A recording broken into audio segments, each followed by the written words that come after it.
YouTube. You know the motto, man. If you can, after the story, go over there, hit me with a like and a thumbs up, and that'll let me know I'm kicking my stuff. Right here, I got a legendary homeboy from the Banging on Wax group, and he gonna introduce himself and just bring you a lightweight history on this shit from our time and from our era with the Banging on Wax project. You can go ahead, dog, and introduce yourself, loved one. All right, what's up, everybody? I'm the one member formerly known as Lil Leak. I'm just Leak now. You know what I'm saying? We got Big Leak, my big homie, and just Leak. You know what I'm saying? They done grew up out of that little stuff. But anyway, they call me Little EK on the Banging on Wax, like you would say, half. Right. Little EK, right. Right. You know, then be respectful. You know. But so that's where that's who I am. I'm Red Rum's little brother. So, you know, most people know me from being Rum's little brother, you know. Right. But you know what I'm saying, niggas, everybody from Inglewood, they know me. You know what I'm saying? It's right. me. Right. You know. Yeah. So with the Banging on Wax group and that project formulating and like, you know, really dropping on the scene in '93, could you tell us how was that forming, homie, when it first came to y'all, homie? How did it hit y'all desk? How did y'all feel about it, homie? Can you dialogue on that a little bit?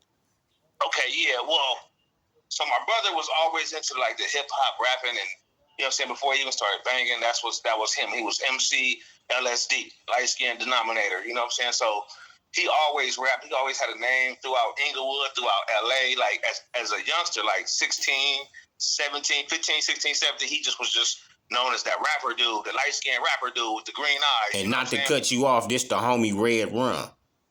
Yeah. Okay. Yes, sir.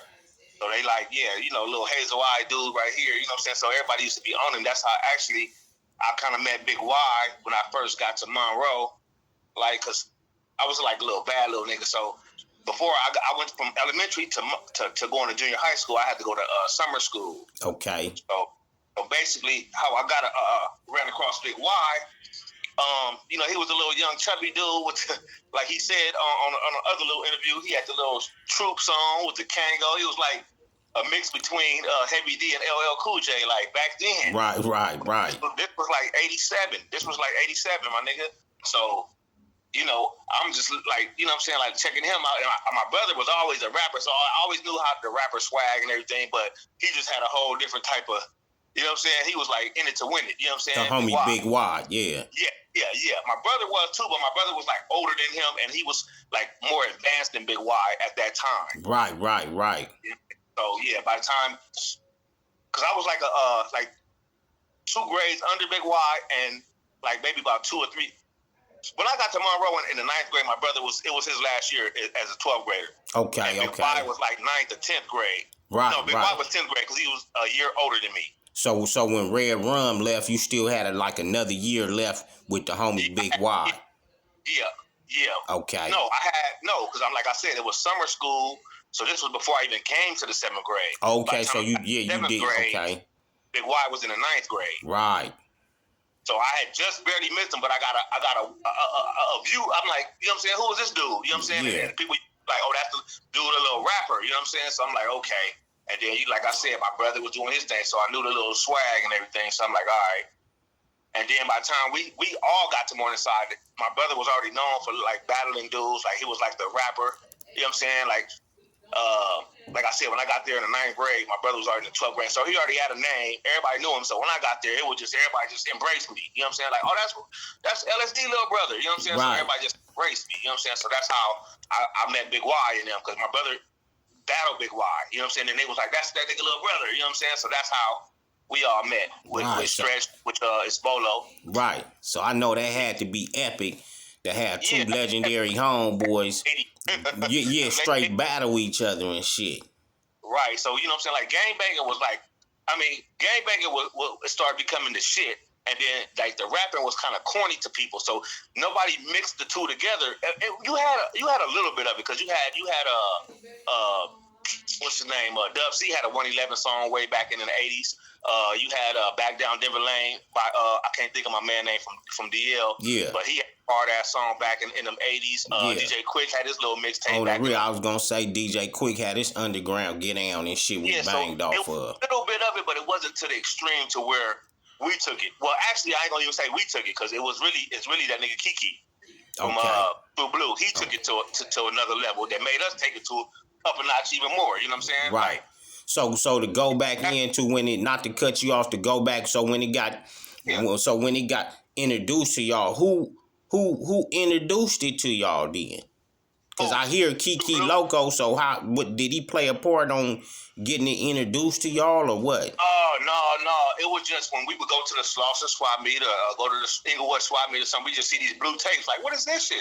And then we started functioning. You know what I'm saying? Niggas young, functioning, going to little parties and shit. And we falling to parties and they playing this shit. We like, what the fuck is this shit? Like, oh hell no. Like, you know, we was offended. You know what I'm saying? Like, and I was just like barely starting to bang. Then I was like fresh in it, but I just was so offended by that tape. Like, man, this dude tripping. So they basically kicked it off before the homies got a bar of it. Yeah. Yes, sir. Okay, so a lot of people, like, you know, even, you know, certain dudes in my era, or especially homies up under us, they didn't know who really kicked it off first. So it's officially that the Rips kicked it off first. Yes. Okay. Because in them days, that's who controlled the industry. It wasn't no blood. It was a sprinkle, if any. Like I said, you had DJ Quit, and then you had Mac 10, like he came out. Wait, you know what? To be honest, no, Mac 10 didn't come out before us. No, the homies from what we know, I know they was in the group. They had that First Amendment group, but far as just putting it really down, I would have to say y'all was the first ones that brought it with the real raw, ruthless banging type shit, homie. Yeah. So it's like we a lot of times we take that credit, you know what I'm saying, and say, oh, we started the whole. I mean, you know, we took it to the extreme. Mm-hmm. We didn't start it, but we kind of like took it to the extreme, and we kind of like finished it because after that, nobody wasn't doing that no more. That was like, oh yeah, it was too much. Right. So okay. So okay, yeah. So when it got introduced to y'all, who did it come through first? It was my brother and Tweety Bird Loke. The nigga, he was from Kelly Park. So they was, like I said, my brother was going through all these little rap circuits and shit, and he would be rapping, battling people. So he knew people from all over LA. You know what I'm saying? Right. So okay. When he met Tweety, they had a deal, which is it was the guitar player from Luther Vandross's guitar player. Dude was like so interested in my brother. He was like, man, I'm gonna sign you, but he was like, man, I don't have no deal at this time. I mean, I don't have no label at this time, but what I can do is I know this guy that can get it done for you. Right. But my brother was just on some regular hip hop shit. But then, you know what I'm saying, once I started banging, he just followed suit. Like, man, where I'm from, where you from? Then he started getting into like gangster rap. And then, like I said, oh boy, it was like, well, we ain't got no label, but we know somebody. And then him and Tweety Bird started talking, and they was like, we could do a Bloods and Crip album, you know what I'm saying? And then that's how the thought came about. It didn't get manifest yet. It was just a thought. And so what year was that thought coming around? It was like, it had to be 89, 90. So this thing been in the makings for a few years before it even hit the scene for us. Before it even hit the scene, yep. So the whole time we out here and possibly some of the members from the Crips and the Blood.side was out here still in the trenches, you know, doing what we had to do, but behind the scenes still trying to put a gangster project together. Well, no, because it was just like I said, it was just a thought. So once they presented it, and dude was like, "That's a good idea." He gonna shop it. So like the label bit, like, yeah, well, let's see what y'all got. Let's see what y'all could come up with. So then, you know what I'm saying? It was me, my brother, and Nene, which is Bloody Mary. Right. So it was just us three. So we like, all right, we're gonna come up with songs. So we came up. The first song we did was EK Ride. Okay. Yeah, so that was the first song we did. So actually, the hook was totally different. It was like some old crazy shit. Like it was like we had this Jamaican dude, and he was like, 2. This is part rule. We got to get the 9 because it's the cure for the, you know what I'm saying? To the, right. It was like kind of going into that style what we had with the Dodge effects and all that shit type shit. Exactly where we got that beat from. I told the man, I told old boy, like, make a beat like Dodge effects. Like, it was like one of them slow but like bassy beats. Right. I was like, make the beat like that. He was like, man, I got something here. Dude came up from scratch. He like, all right. He put that beat together, and that's what we came with first. That was the first song, right? Right. So they was like, man, that's hard. They was loving it, but they was like, man, the Crips, they got like 7, 8 dudes back there. Because we did our shit in different. We came to the studio together. I'll tell you about that. We came to the studio together, but when it was time to do the music, we had to do it separately. So we didn't want them to hear what we had, and we just wanted to just bring it together. Like, once we got together, yeah, we'll be like, who got the best? Yeah, we got y'all here. We got y'all. It was like a battle type thing, but you know what I'm saying? So everybody was in separate sections doing their thing. It was separate rooms, and then not only there was a separate rooms, they would have the Bloods come in one day, and then have the Crips come in on another day, and on certain time. But the engineers were all Crips. I mean, not the engineers, but the dudes playing the instruments. They was all, because all them beats was played live. Right.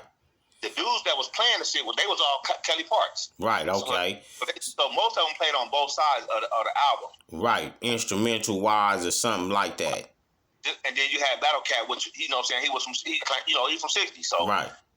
He was part of the making the beats for the Bloods and the Crips. So you know what I'm saying? So they would spill stuff to them and tell them what we was doing, and then they would be like trying to compete. You know what I'm saying? It would be like a little competition. Right. So when it hit y'all that this project is in formulation,